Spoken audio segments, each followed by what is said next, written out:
त्यांना सांगितलं होतं बाबा ही शुगर काय जाणार नाही आणि त्याचे इन्सुलिन बंद होणारच नाही आणि सगळ्या मेडिकल डॉक्टरांचं म्हणणं तीच आहे.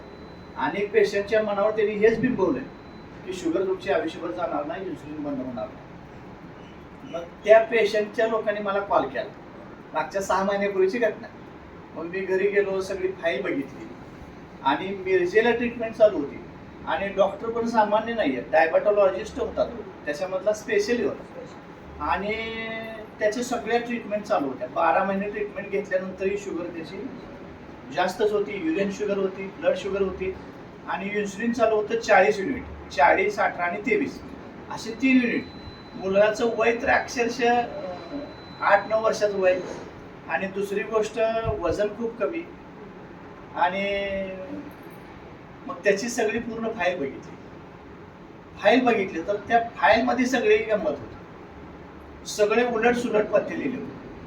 म्हणून इथून पुढे आपल्या पेशंटला आपल्याला काय सांगायचं आहे हे महत्वाचं.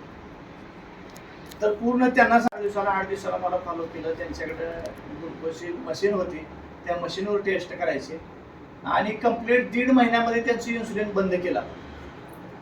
मग मेडिकल डॉक्टर म्हणायचे किंवा तुम्ही चालू आहे काय इन्सुलिन, तर चालू आहे म्हणून सांगायचं. त्यांना म्हणलं सांगत राहा, तुम्ही तुमच्या पद्धतीने सांगा.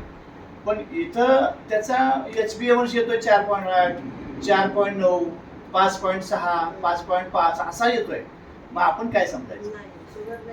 शास्त्रीय दृष्ट्या नॉन डायबिटिक आहे.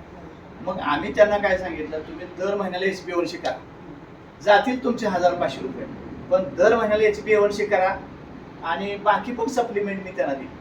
म्हणजे त्यांच्यामध्ये डी डिफिशियन्सी होती, डी व्हिटॅमिन म्हणा, EC, ओमेगा-3 ह्या काही गोष्टी कमतरता होत्या, कारण त्यांचा रिपोर्ट सांगत होता.